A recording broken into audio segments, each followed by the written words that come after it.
J'ai un ami gendarme qui m'a un jour raconté cette histoire. C'est l'histoire d'un gendarme en Corse. Et ce gendarme, au cours de sa vie de gendarme, eh bien, un jour, il est saisi parce qu'il rencontre un SDF près de la boulangerie où il avait l'habitude d'aller acheter le pain le matin. Et alors, comme ce gendarme avait bon cœur, eh bien, il s'est dit qu'il allait offrir un croissant à ce SDF. Alors, il lui offre un croissant, et puis le lendemain, il revoit le même SDF, alors il lui offre à nouveau un croissant, etc. Donc voilà, il y a un gendarme très gentil. Et un jour, il y a une grande une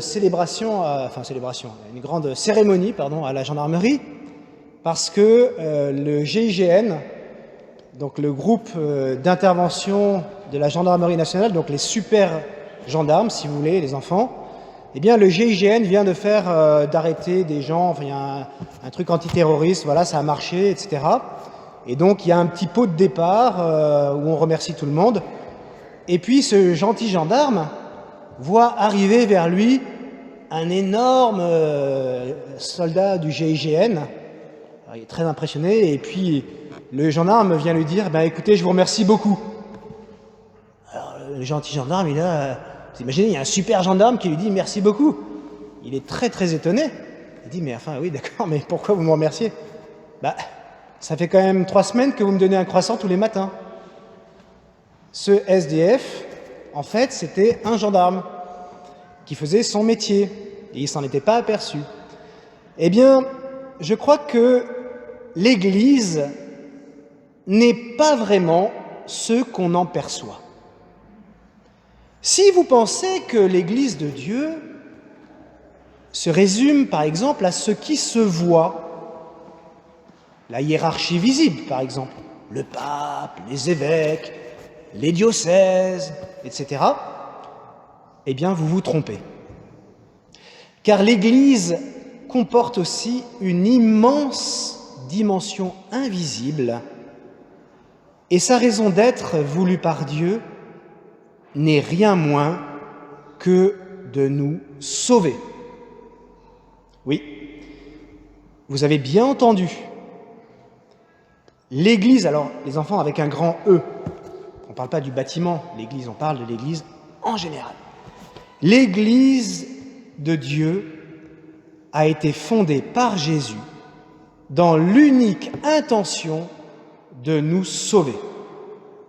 Le Concile Vatican II ira jusqu'à dire que dans le Christ, l'Église est en quelque sorte le sacrement, c'est-à-dire à la fois le signe et le moyen de l'union intime avec Dieu. Traduction: Dieu, qui veut que tous les hommes soient sauvés, envoie Jésus, qui fonde et assiste son Église pour cela. Autre traduction, si vous suivez, eh bien, personne ici ne sera sauvé en dehors du mystère de l'Église. Et vous savez maintenant combien j'affectionne cette définition de l'Église par les pères. L'Église, c'est l'intention de Dieu de sauver tous les hommes. En ce jour, je vous invite à aimer l'Église de toutes vos forces.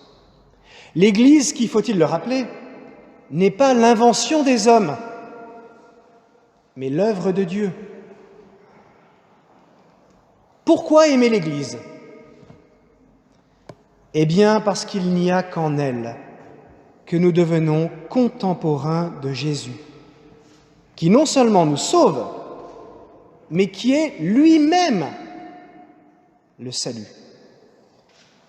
On le voit très clairement lorsqu'il entre dans la maison du pécheur public qu'est Zachée. Et lorsque ce dernier fait l'annonce incroyable qu'il va donner la moitié de sa fortune aux pauvres et que s'il a volé quelqu'un, il rendra 4 fois plus.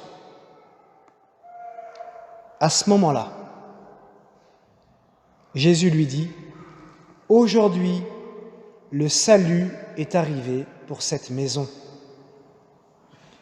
Le salut, c'est une personne. Le salut, c'est Jésus. Et c'est bien l'Église qui permet à Jésus d'être avec nous tous les jours jusqu'à la fin des temps. Seule l'Église nous rend contemporains de Jésus, qui est le salut et qui nous mène vers le Père invisible. Sans l'Église, nous nous souviendrions peut-être de Jésus comme d'un grand personnage historique, mais nous ne pourrions pas être en sa présence. Le soir du jeudi saint, comme ce soir, Jésus va anticiper le repas rituel juif de la Pâque, qu'on appelle le Seder. La liturgie juive de ce repas mémorial est très précisément fixée. Pourtant, Jésus va introduire quelque chose de radicalement nouveau. En prononçant les paroles que vous connaissez, « Ceci est mon corps, ceci est mon sang », le Maître va associer clairement le don total de sa personne à cette cérémonie religieuse. Puis avec les paroles que vous connaissez aussi, « Faites ceci en mémoire de moi », c'est nous qu'il va y associer. Comme l'antique liturgie en était l'annonce, le corps livré et le sang versé de Jésus vont dorénavant devenir les instruments de notre libération.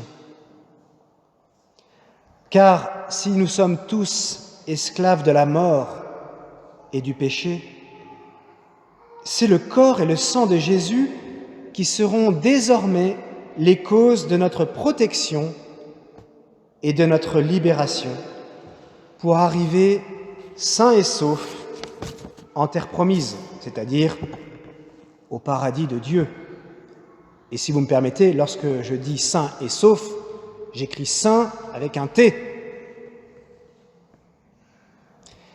Les nombreux sacrifices d'animaux au temple de Jérusalem, les bœufs, les chevreaux, les agneaux, etc., les nombreux sacrifices qui restaient extérieurs à ceux qui les demandaient et les réalisaient, ces nombreux sacrifices sont dorénavant remplacés par l'unique sacrifice de Jésus, qui donne personnellement son corps et son sang pour nous racheter. L'Église de Dieu nous rend contemporains du sacrifice qui sauve. Et Jésus veut absolument nous y associer tous. Faites ceci en mémoire de moi. Il est vrai, tout cela, les apôtres et les disciples le comprendront dans les jours qui vont suivre. Ceci est mon corps, ceci est mon sang. Ce sont des paroles qu'ils ne comprendront effectivement qu'en ayant vu Jésus vraiment mort, puis vraiment ressuscité. Ils ne pourront faire mémoire de tout cela qu'en devenant vraiment témoins de la mort et de la résurrection de Jésus.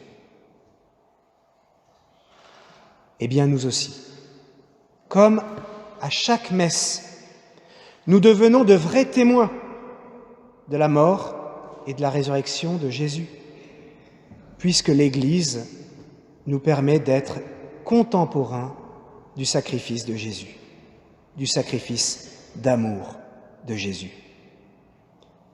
Grâce à l'Église, à chaque messe, nous sommes en quelque sorte rendus présents au vendredi de la croix et au dimanche de la résurrection. Voyez que c'est grand la messe, c'est immense même.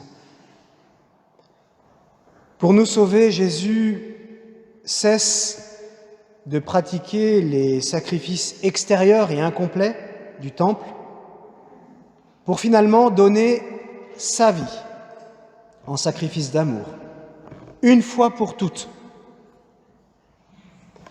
Ce mode nouveau devient désormais le style de vie du chrétien. Nous devons dorénavant donner joyeusement notre vie à Dieu et aux autres en les servant et en faisant l'offrande de notre personne. Quelles que soient les diverses vocations qui sont les nôtres, nous ne pouvons plus faire l'impasse sur le don de notre vie, car c'est justement cela qui devient désormais le critère majeur de la réussite de notre existence ici-bas. À ceci, tous reconnaîtront que vous êtes mes disciples, à l'amour que vous avez les uns pour les autres. Il n'y a pas de plus grand amour que de donner sa vie pour ceux qu'on aime.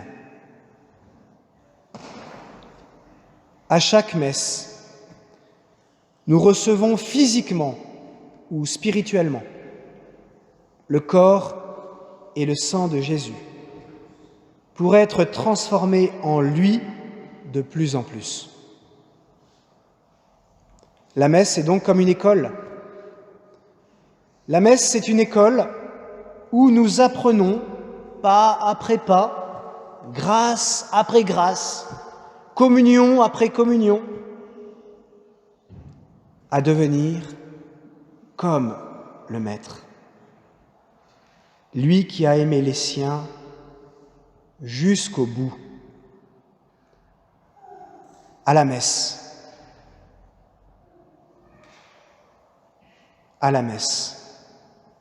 comme Jésus,